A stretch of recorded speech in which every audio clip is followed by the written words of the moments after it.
Good afternoon, church. Hope everyone's doing great and staying warm. And if you're watching this right now, it is 6 o'clock by the time that this is posting on Facebook and YouTube. So it's already dark outside, and it feels like it's like 9 o'clock because it's so dark. So crazy stuff out there. I hope everyone is doing okay. And we're back in Exodus.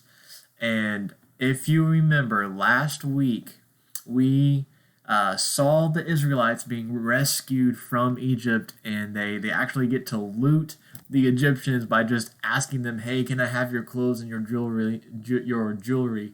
And they say, "Yeah, go ahead and take whatever you want." And so God brings the plagues on them, and they leave. They're able to leave from Egypt and cross the Red Sea, and they are rescued. So let's set up the story for today. How about, okay? So they're out of Egypt. They're in the wilderness now because they've crossed the Red Sea, and they're in the wilderness of Sinai. And we're in chapter 19 of Exodus today.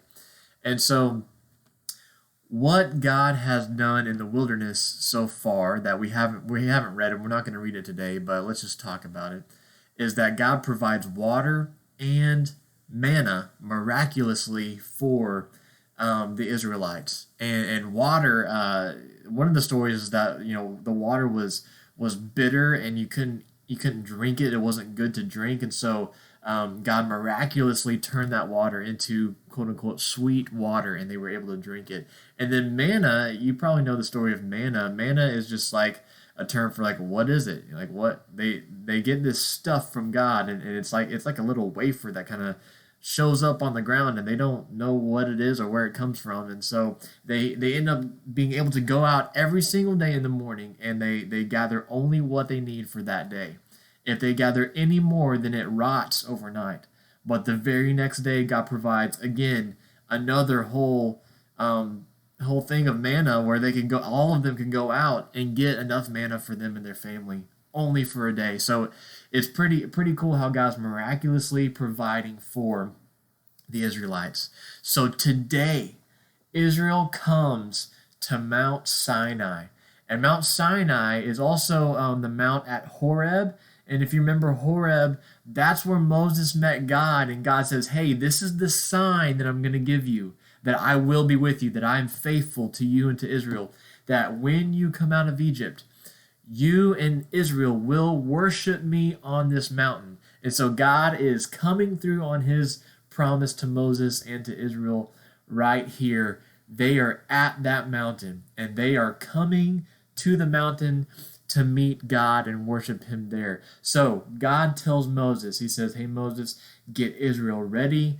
They're going to meet me." And so they have to consecrate themselves and like wash their clothes for like 3 days straight. They had this whole process that they have to go through for 3 days just to get ready to meet God, to consecrate themselves. So God comes down onto the mountain, and the people are not allowed to touch it, or else they will die. Because God's just so holy, right? Sinai, the scripture says here in chapter 19 that Sinai is wrapped in smoke because the Lord had descended on it in fire, and the whole mountain trembled greatly. So from here, Israel's at the mountain, and God's coming down on the mountain, descending on it in fire, and Moses and Aaron go up the mountain to meet God.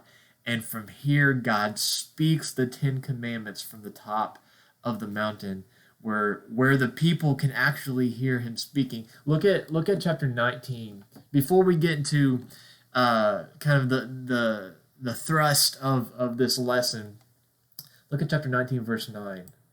This just kind of sets it up for us.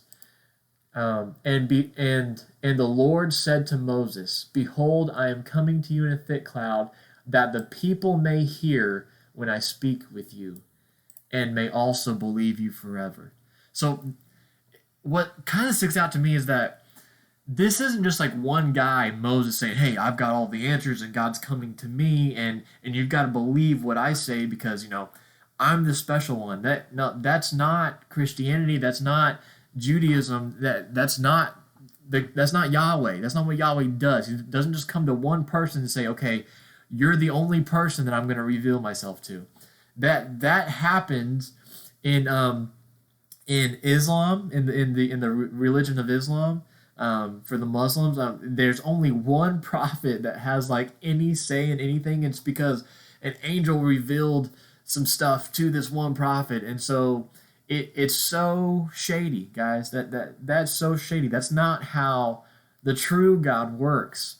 He's speaking to to Moses and Aaron on the top of the mountain, and not only can the Israelites see what's going on with the fire on the mountain and the smoke billowing up on the mountain, but they can actually hear God's voice.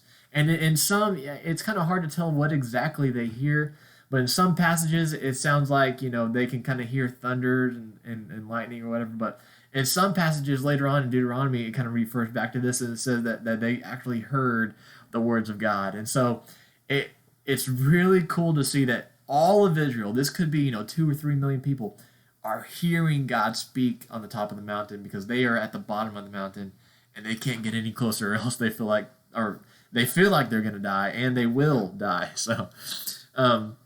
So from this place, God gives the 10 Commandments, and I'm just gonna read.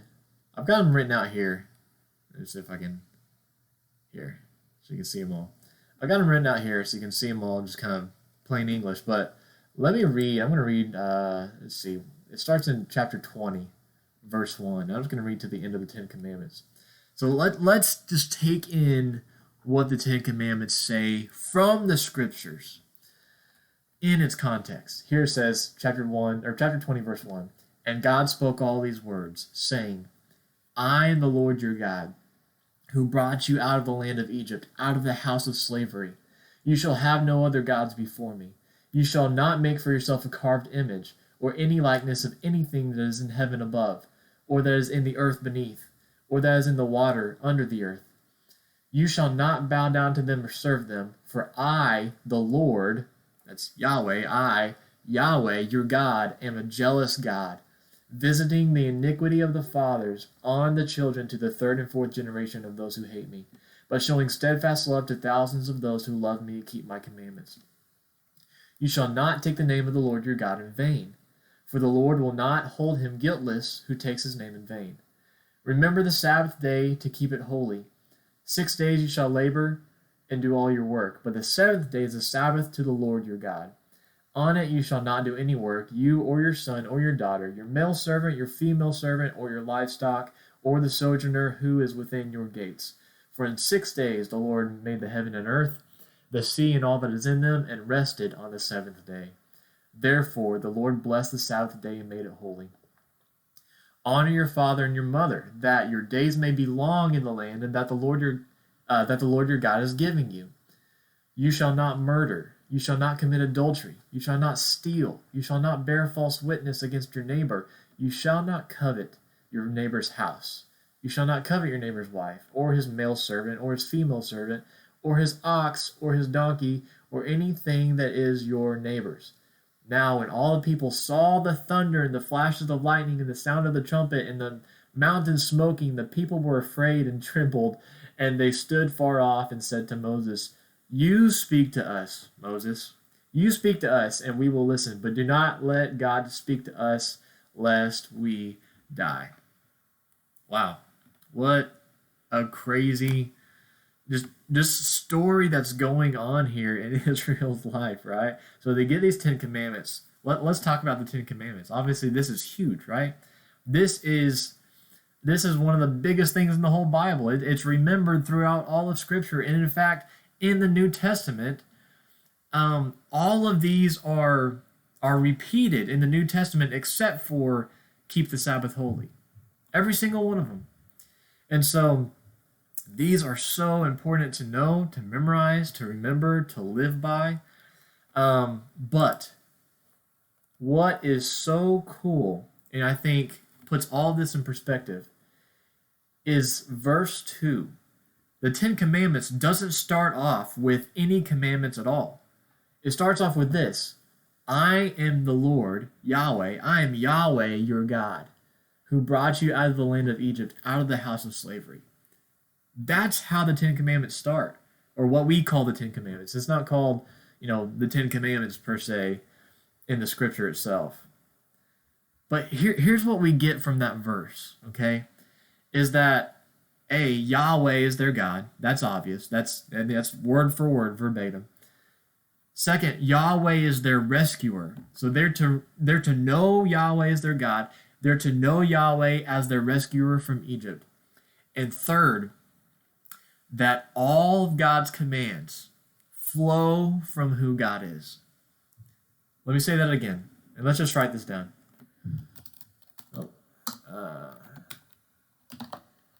Let's do this. God, all of Yahweh's commands flow from who he is.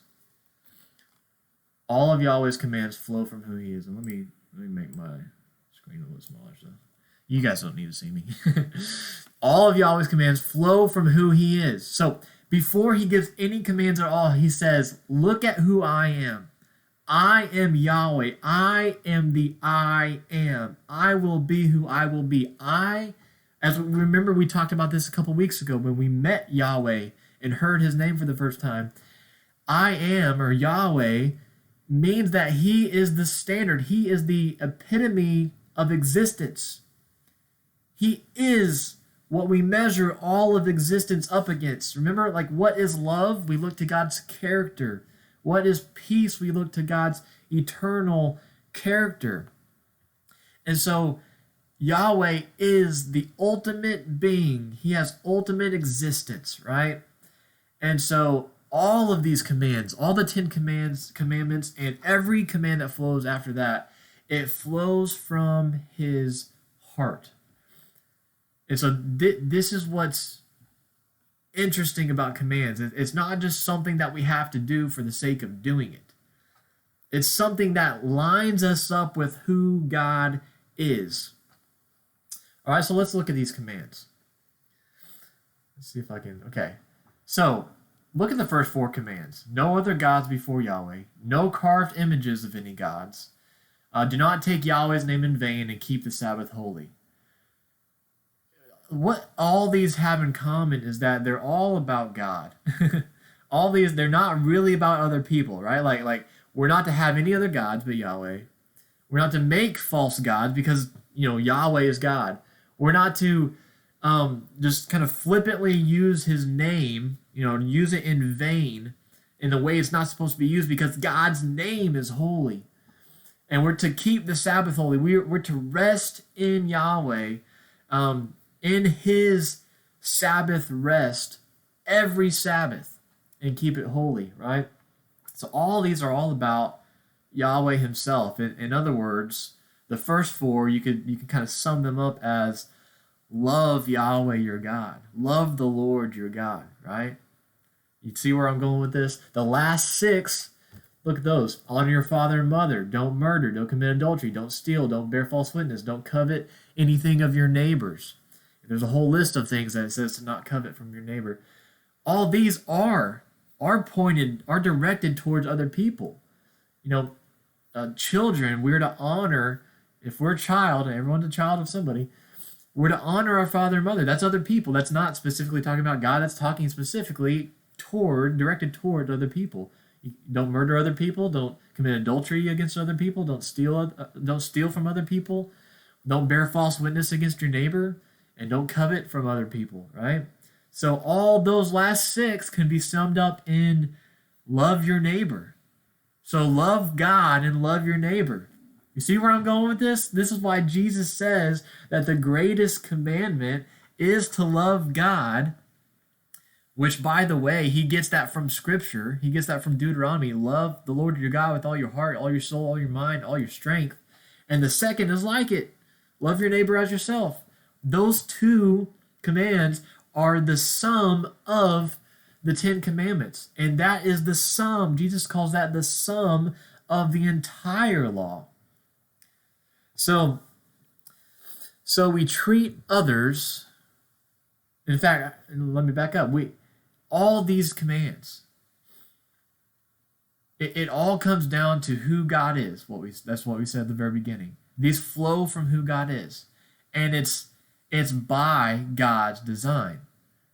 So by God's design, God is supreme, and we are created, and we're to treat Him as supreme, right? But then also with the last six, God's design is that we are created, and we are to recognize God's design in creation. We're to recognize that God created the sacredness of marriage. He created marriage for a reason, and He made it sacred, and so we don't break it. He designed the sacredness of family. He designed it for a reason. And number 5 up there, children, honor your father and mother. So children must recognize this design and not break it. God created man in His image, and so we shall not murder. We're commanded to not murder because we're made in God's image. God has the complete ability to do what He wills with our lives. We don't have that ability to do what we will with others' lives because we're also created in the image of God. God designed humanity to flourish. That's the original design in the garden, is the flourishing of humanity. So we are called or commanded not to destroy that design by stealing, by bearing false witness, by coveting your neighbor's stuff. See, all these are based off of God's design, and God's design is based off of who He is, His eternal, unchanging character, who Yahweh is in His very being. That's where all this flows from. Anytime you see a command at all, I think this will fundamentally change the way that we see commands.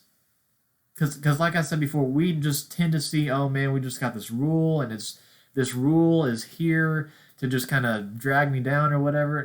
No, like this rule is not just some made up rule. It is flowing from God's character, and it lines us up with who He is, right?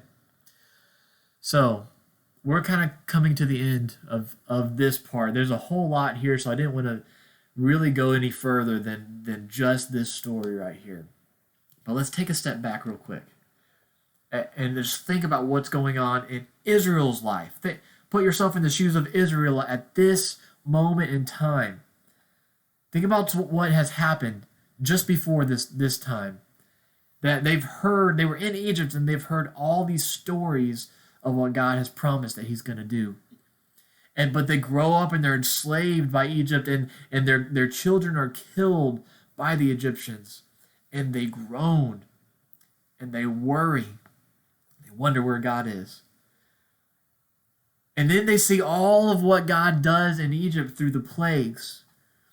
And then they get to loot the Egyptians and they're provided for in that way. And then they cross the Red Sea miraculously. And then they come to the mountain of God, where God meets with them and they hear His voice. And then God says this to Moses. Look at this. Chapter 19, verse 4 through 6. At this moment, God comes to meet them. And in verse 4 through 6, it says this: You yourselves have seen what I did to the Egyptians, and how I bore you on eagle's wings and brought you to myself. He's talking to Moses here, right? Now, therefore, if you will indeed obey my commands and keep my covenant, you shall be my treasured possession among all the peoples, for all the earth is mine, and you shall be to me a kingdom of priests and a holy nation. These are the words that you shall speak to the people of Israel. Think about that. What a just wonderful and beautiful reality that Israel has found themselves in. They've just been caught up in this story that God is creating. And by no power in themselves and no goodness in themselves, God has chosen them. Like, what is going on here?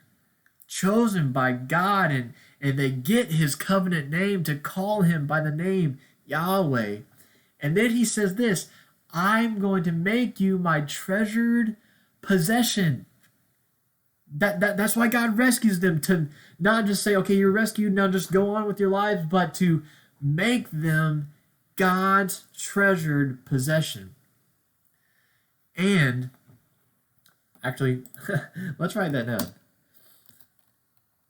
Man, God's people are his treasured possession. God's people are his treasured possession. Not only that, but he calls them this. He says, you shall be to me, this is in verse 6, you shall be to me a kingdom of priests and a holy nation. A kingdom of priests. A kingdom of priests and a holy nation.